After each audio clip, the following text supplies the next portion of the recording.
Iraani president oli otse-eetris peaaegu nutmas, kui Trump sulges Hormuzi väina režiimi jaoks ja muutis Teherani peamise majandusliku väljapääsu Ameerika Ühendriikide vägede poolt jälgitavaks teeks. Kuid Suit Pezei, Masoud Pezeshkin ilmus riigitelevisiooni eetris 14. juulil 2026 uute pommirünnakute surve all. Bacha joote, Bacha mereblokaadi ja sealise ruumi kaotuse tõttu riigi lõunaosas. Kamerate ees lubas ta kaitsta iga sentimeetrit Iraani territooriumist tegudega ning küsis, kas Washington on saavutanud oma eesmärgid lahinguväljal.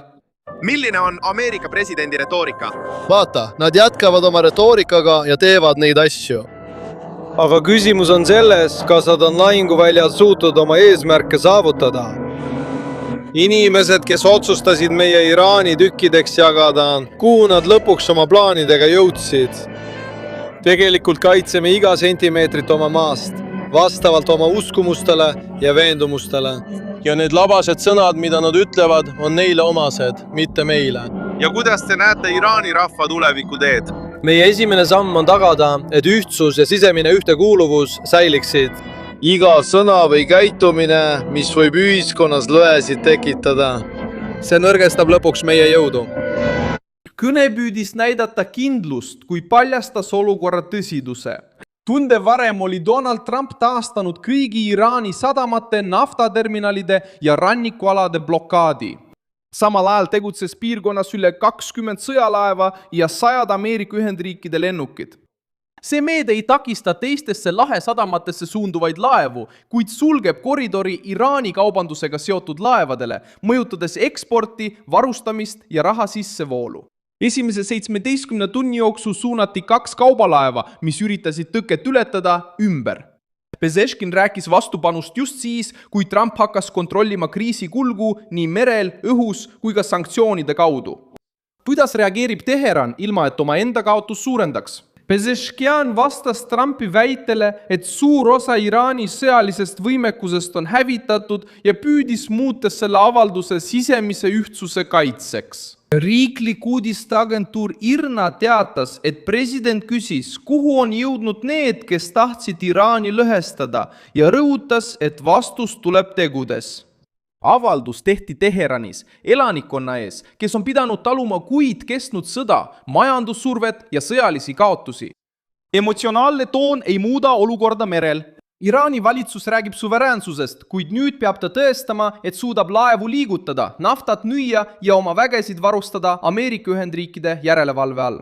Trump taastas blokaadi 14. juulil kell 22 Greenwichi aja järgi. Käsk hõlmab kõiki laevu olenemata lipust, mis sisenevad või lahkuvad Iraani sadamatest, terminalidest ja rannikualadelt. Hormuzi väin jääb avatuks laevadele, mille lähte või sihtkohaks ei ole Iraan. See erinevus on otsustava tähtsusega. Washington ei sulge Pärsia lahe Araabia riikide energiavarustust. Ta isoleerib konflikti ja Iraani režiimi kaubanduse. Ameerika väed alustasid uusi rünnakulaineid rannikukaitsesüsteemide, ladude ja tiibrakettide stardipaikade vastu. 15. juulil teatas keskväe juhatus, et 90-minutiline operatsioon tabas Suure Tumbi saart, mis asub väina lähedal. Avalikult välja öeldud eesmärgiks oli vähendada Iraani võimet rünnata kaubalaevu. Päevi varem olid sõjalised sihtmärgid saanud tabamusi ka Bushehris, Shabaharis, Jaskis, Konarakis, Abu Musas ja Bandar Abbasis. Ameerika väejuhatus eitas ka Iraani riigimeede levitatud versiooni, et Rovisees oleks pommitatud tsiviilnisuhoidlat. Ameerika Ühendriikide sõnul olid rünnakud suunatud sõjalistele rajatistele, mis olid seotud rannikukaitse ja rünnakutega laevade vastu. Versioonide vaidlus näitab, kuidas Teheran püüab suunata tähelepanu sõjalise võimekuse kaotamiselt süüdistustele. Rünnakud olid suunatud sõjalistele rajatistele, rannikukaitsele ja rünnakutele laevade vastu. Aamen. Vau, kuidas nad ründavad? Vau, see kõik, need on hoopis teistsugused. Nad ründavad kontorit, lõhuvad selle täiesti ära ja siis tekitavad verevalamist ja kaost. Tõesti, neil saididel on omad reeglid. Nad ei maksa kohe kuulsus ja vajadus. Töö. sest me teame seda ja see läheb halvasti koos Naniga. kas ema kutsus end sööma? Teheran vastas, suurendades ähvardusi. Välisministeerium teatas, et iga rünnak Iraani pinnal kutsub esile vastuse, olenemata sellest, kas see toimub põhjas, lõunas, idas või läänes. Revolutsiooniline kaardivägi teatas samuti, et on rünnanud Ameerika rajatisi Kuveidis ja Bahreinis. Kuveidi võimud ütlesid, et nende kaitsevägi seisis silmitsi Iraani droonidega, samal ajal kui Reuters teatas, et ei suutnud kohe kõiki režiimi esitatud väiteid kontrollida. Plahvatused ja häireid registreeriti samuti erinevates piirkonnapunktides, samal ajal kui Ameerika baasid jäid valmisolekusse. Rünnakute laienemine Kuveiti, Bahreini, Katari ja Jordaaniasse näitab Iraani strateegiat survestada riike, kus asuvad Ameerika Ühendriikide väed.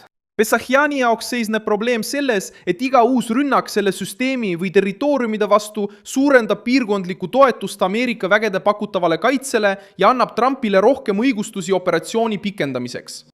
Valge Maja hakkas samuti ründama Iraani relvade taga olevat finantsstruktuuri. 15. juulil kehtestas Rahandusministeerium sanktsioonid 7 isikule ja üksusele võrgustikust, mis on seotud revolutsioonikaardiväele materjali ostmise ja transpordiga. Nimekiri hõlmab operaatoreid ja ettevõtteid Iraanis, Nigeerias, Itaalias ning see kasvab veelgi. Ameerika valitsus väidab, et lennundus- ja transpordiettevõtteid, finantskanaleid ning reisikorraldajaid kasutati revolutsioonikaardiväe osaluse varjamiseks ning materjalide ja inimeste liigutamiseks erinevate riikide vahel. Ameerika jurisdiktsiooni all olevad sihtmärkide varad on külmutatud, tehingud on keelatud ning sanktsioneeritute poolt kontrollitavad ettevõtted, mida sanktsioneeritud kontrollivad vähemalt 50% ulatuses, on samuti piirangute all. Scott Bassett väitis, et Trump nõuab Iraani denukleariseerimist ning Washington jätkab võrkude lammutamist, mis toetavad režiimi relvaprogramme ja sõjamasinat. Nii liigub piiramine edasi 3 rindel. Laevad peatatakse, sõjalisi rajatisi rünnatakse ja finantsvahendajad kaotavad juurdepääsu rahvusvahelisele süsteemile. Poliitiline mõju Iraanis on samuti ilmnenud, ka sotsiaalmeedias. Mõned postitused näitavad kodanikke Trumpi verbaalselt ründamas ja ütlemas, et nad ei karda rakette, hävitajaid ega B2 pommitajaid. Tere, kallid sõbrad! See on seesama torn, mida Trump eile õhtul ründas. Trump on arpüks. Ma ei karda teie rakette. Ma ei karda teie hävitajaid, ma ei karda teie uuendusi. Me oleme iraanlased ja uhkusega hüüame, et kogu maailm kuuleks meie häält. Kui mul oleks võimalus, lõikaksin ma ise su kõri läbi, argpüks. Need videod näitavad pahameelt Ameerika Ühendriikide vastu, kuid ei tõesta üldist meelemuutust iraanlaste seas. Üksikud sõnumid, mis on avaldatud kontrollitud keskkonnas ja internetipiirangutega, ei esinda automaatselt kogu ühiskonda. Uuringud ühenduse katkestuste kohta Iraanis on näidanud koordineeritud ja ulatuslikke katkestusi 2026 aasta sisekriiside ajal. Pezeshkin püüab kasutada rahvuslikku ja natsionalistlikku meeleolu, et ühendada elanikkond valitsuse ümber isegi pärast proteste, repressiooni ja majanduslikke raskusi. Tema lubadus vastata tegudega aitab vältida ka muljet, et režiim on kaotanud kontrolli väina üle.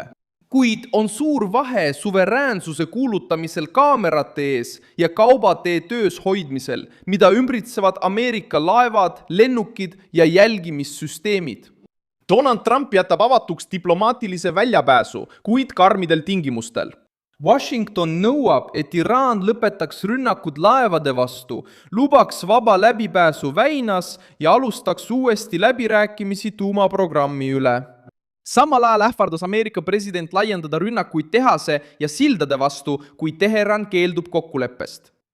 Igasugune rünnak USA laevade või rajatiste vastu võib põhjustada uue pommitamislaine ja muuta blokaadi veelgi karmimaks. Lubadus vastata tegudega pani Iraani presidendi kohe surve alla, kas tegutseda ja riskida suurema löögiga või taanduda Hormuzi ümber seatud piiramisrõnga ees.